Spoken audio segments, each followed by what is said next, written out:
அதிகமாக இருக்கும். என்னதான் கடுமையாக முயற்சி பண்ணி ஒரு வெற்றி அடைஞ்சாலுமே அவங்க கிடைச்ச லாபத்தில் பெரும் பகுதி அவங்க விரயம் ஏற்படக்கூடிய சூழ்நிலை இருக்கும். ட்ராவல்னால அதிகமாக செலவு பண்ணக்கூடிய சூழ்நிலை இருக்கும். இப்போ அடுத்தது மேஷ லக்னத்துக்கு புதன் 3ஆம் இடத்துலேயே இருந்தது அப்படின்னு சொன்னாங்க. ஆட்சியாக இருக்கும்போது ராகுக்கு வீடு கொடுத்தவர் அதே இடத்துல ஆட்சியாக இருக்கிறதுனால ராகு திசை ஓரளவுக்கு முயற்சிக்கு நல்ல வெற்றி கொடுக்கறதுக்கு வாய்ப்பு இருக்குது. ஆனால் இந்த ராகு புதன் அஸ்தங்கம் இருக்கக்கூடாது.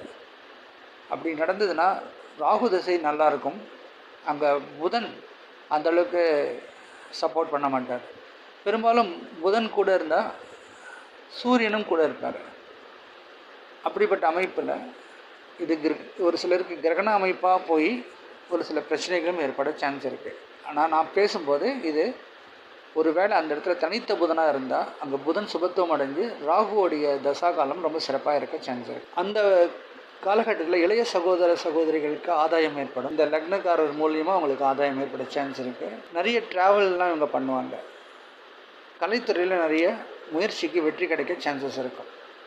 குறிப்பாக இந்த ஃபிலிம் இண்டஸ்ட்ரியில் ஒரு சில பேருக்கு புதிய வாய்ப்புகளும் கிடைக்கும். புதன் 4ஆம் இடத்துல இருக்கும்போது பொருளாதார மேன்மையும் இவங்களுடைய பேச்சுக்கு நல்ல யோகமும் கிடைக்கும். இடைத்தரகர்களாக வேலை செய்கிறவங்களுக்கு அந்த பேச்சு மூலிமா அவங்களுக்கு நல்ல லாபம் கிடைக்க வாய்ப்பு இருக்குது. லக்னத்துக்கு ராகு 3ஆம் இடத்துலையும் வீடு கொடுத்த 4ஆம் இடத்துலையும் இருக்கிறதுனால ஒரு சிலருக்கு சொந்த வீடு வண்டி வாகன யோகம்லாம் இருக்கும். அவங்களுடைய முயற்சிக்கு நல்ல ஒரு வீடு அமையக்கூடிய யோகம் அந்த காலகட்டத்தில் அமைய சான்ஸ் இருக்குது. இப்போ புதன் 5ஆம் இடமான சூரியனோட வீட்டை இருந்தது அப்படின்னு சொன்னால் பிள்ளைகளால் நல்ல சப்போர்ட் கிடைக்கும். குறிப்பாக ராகுடைய தசா காலங்களில் குழந்தை பாக்கியமும் பிள்ளைகளுடைய சாதனைக்கு இது ஒரு காலகட்டமாக இருக்கும். இப்போ பெற்றோர்கள் பிள்ளைகளுடைய ஒரு விளையாட்டுக்கோ இல்லைன்னா அவர்களுடைய கலை ஆர்வத்துக்கு இவங்க பணம் அதிகமாக ஸ்பெண்ட் பண்ணுவாங்க. ஆனால் அதில் நல்ல வெற்றியும் அவங்களுக்கு கிடைக்க சான்ஸ் இருக்கும். அதுபோல் ஒரு சிலருக்கு பிள்ளைகளால் அனுகூலம் ஏற்படும்.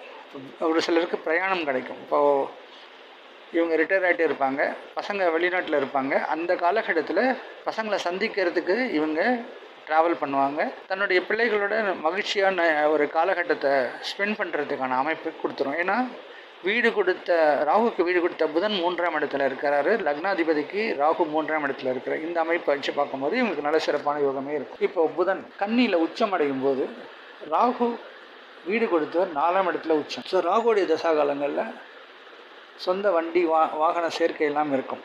புதிய வீடு கட்டுறதுக்கான முயற்சிக்கு இவங்களுக்கு வெற்றி கிடைக்கும்.